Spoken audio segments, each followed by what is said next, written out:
আসসালামু আলাইকুম ওয়া রাহমাতুল্লাহি ওয়া বারাকাতুহু।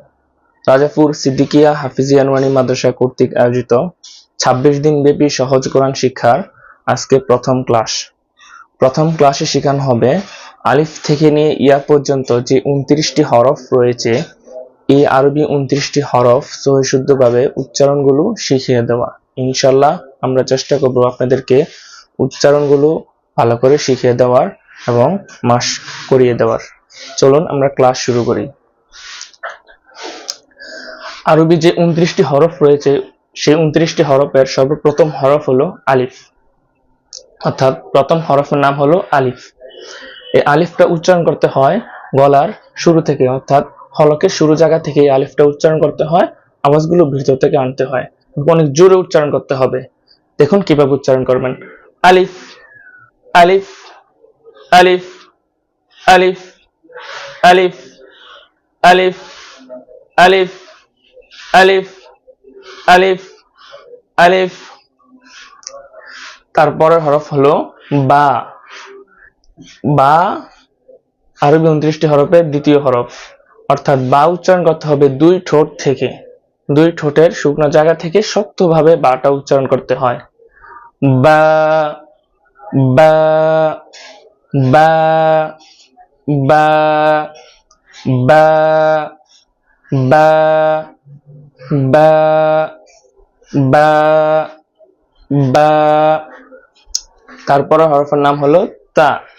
তা উচ্চারণ করতে হবে জিহ্বার আগাটা সামনে যে দুটা দাঁত আছে ওই দাঁতের গোড়ার সাথে লাগিয়ে তারপরে তা উচ্চারণ করতে হবে।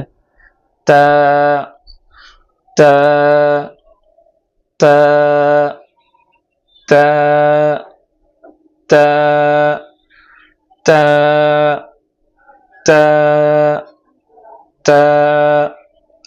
তারপরের হরফ হলো সা।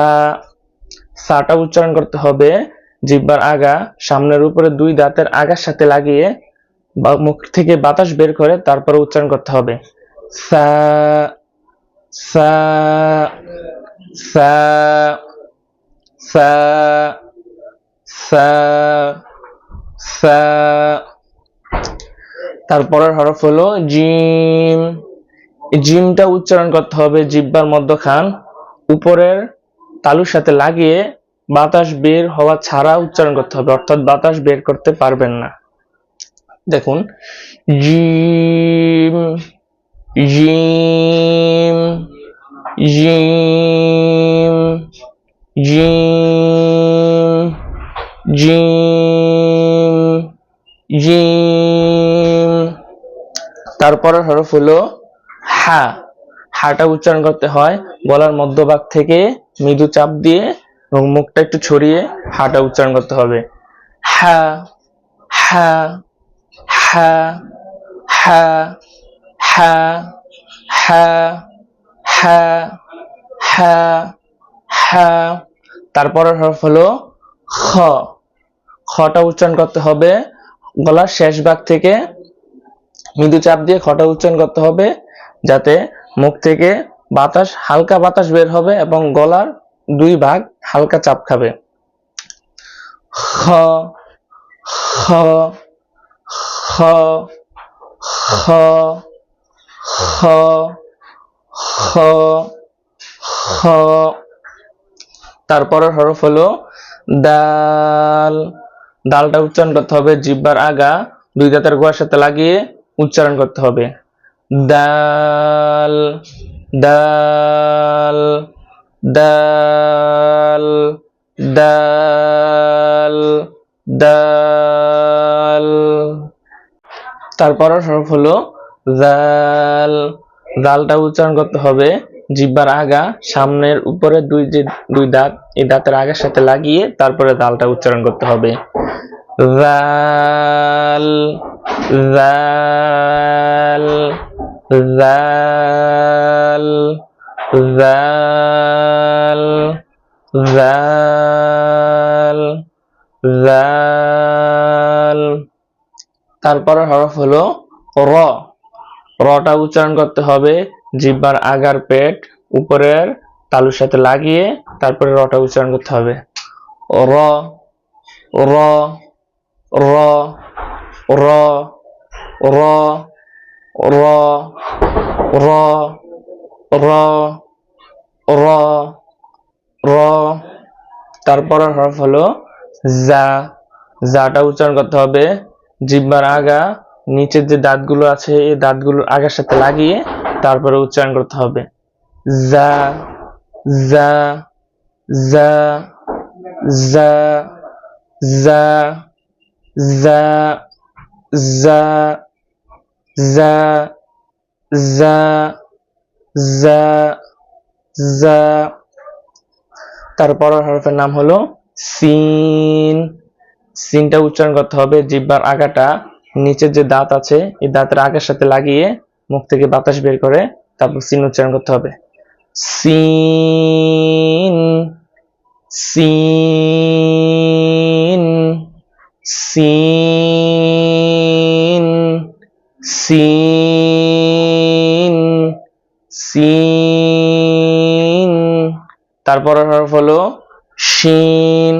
শিনটা উচ্চারণ করতে হবে জিহ্বার মধ্যখান উপরে তালুর সাথে লাগিয়ে তারপরে মুখ থেকে বাতাস বের করে শিন উচ্চারণ করতে হবে শিন শিন শিন শিন শিন শিন শিন শিন।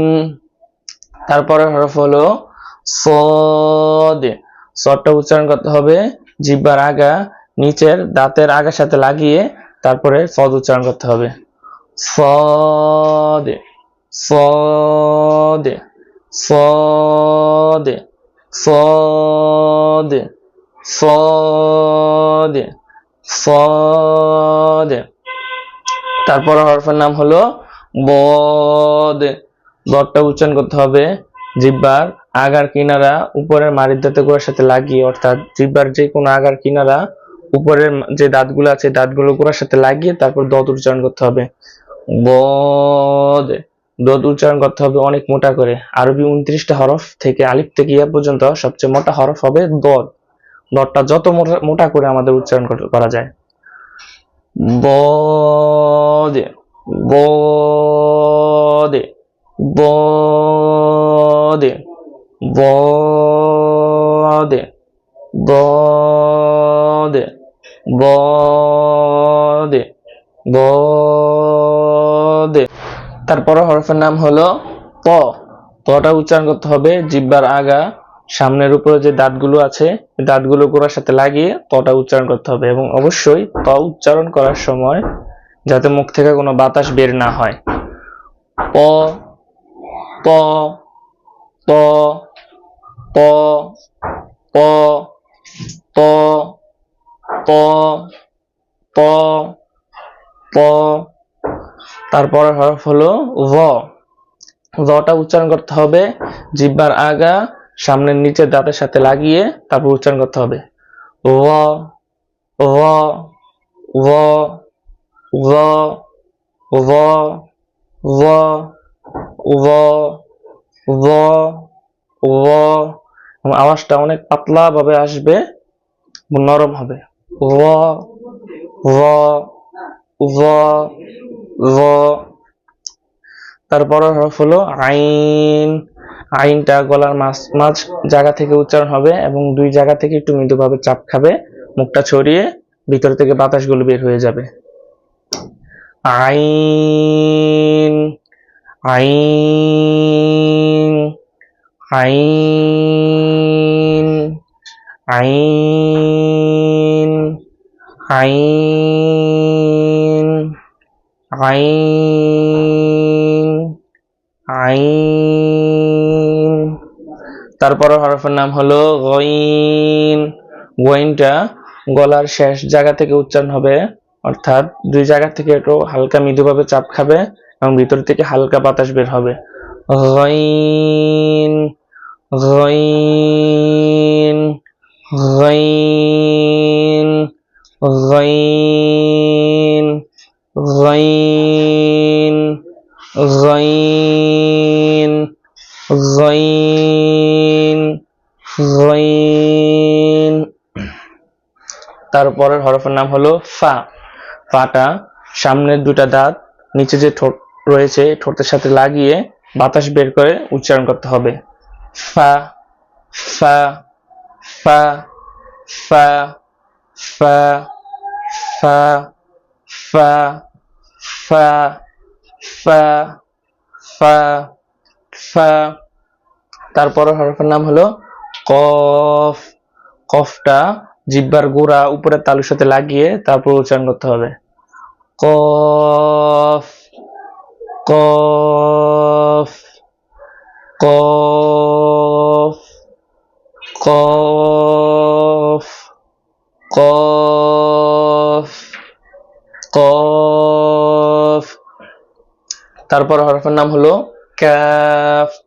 কাফটা উচ্চারণ করতে হবে জিহ্বার গোড়া থেকে একটু আগে বাড়িয়ে ওই জায়গাটা উপরে তালুর সাথে লাগিয়ে তারপর উচ্চারণ করতে হবে। Calf calf calf calf calf calf. তারপর হরফের নাম হলো লাম। লামটা উচ্চারণ করতে হবে জিহ্বার আগার কিনারা উপরে মাড়ির দাঁতের সাথে লাগিয়ে তারপর উচ্চারণ করতে হবে। লাম লাম। লামটা উচ্চারণ করার সময় মুখটা একটু ফাঁকা রাখবেন। লাম লাম লাম লাম লাম লাম। তারপর হরফের নাম হলো মিম। মিমটা উচ্চারণ করতে হবে দুই ঠোঁটের শুকনো জায়গা থেকে হালকাভাবে চাপ খেয়ে মিমটা উচ্চারণ হবে। মিম মিম মিম মিম। তারপরের হরফ হলো নুন। নুনটা উচ্চারণ করতে হবে জিহ্বার আগাটা তার বরাবর উপরে তালুর সাথে লাগিয়ে তারপর নুনটা উচ্চারণ করতে হবে এবং শেষে ঠোঁটটা একটু গোল হবে। নুন নুন নুন। তারপরের হরফ হলো ওয়াও। ওয়াও হরফটা একবারে নরম হবে এবং দুই ঠোঁট দিয়ে উচ্চারণ হবে। আওয়াজটা ভিতর থেকে আসবে, দুই ঠোঁট একবারে গোল হয়ে যাবে, আওয়াজটা একেবারে নরম হবে। Wow wow wow wow wow wow. তারপরের হরফ হলো হা। হাটা উচ্চারণ করতে হবে গলার শুরু জায়গা থেকে, আওয়াজটা ভিতর থেকে আসবে। হা হা হা হা হা হা হা। তারপর হরফ হলো হামজা। হামজা উচ্চারণ করতে হবে গলার শুরু থেকে, আওয়াজটা ভিতর থেকে আসবে। হামজা হামজা হামজা হামজা হামজা। তারপর হরফ হলো ইয়া। ইয়াটা উচ্চারণ করতে হবে জিহ্বার মধ্যখান উপরে তালুর সাথে লাগিয়ে তারপর উচ্চারণ করতে হবে এবং কোনো বাতাস বের করা যাবে না। ইয়া ইয়া ইয়া ইয়া ইয়া ইয়া ইয়া। আলহামদুলিল্লাহ, আজকে আমাদের ক্লাস সম্পূর্ণ হলো। আলিফ থেকে নিয়ে পর্যন্ত আমরা মশকা করালাম। ইনশাআল্লাহ আগামীকালকে আমি আবার ক্লাস নিব। আগামীকালকে শেখানো হবে আরবি 29টি হরফ আলিফ থেকে ইয়া পর্যন্ত। এই 29টি হরফকে জবর জের দিয়ে তার উচ্চারণ এবং তার মাস্ক, তার জবর জের পেশ দিয়ে আরবি 29টি হরফ আগামীকালকে ক্লাসে শেখানো হবে ইনশাআল্লাহ।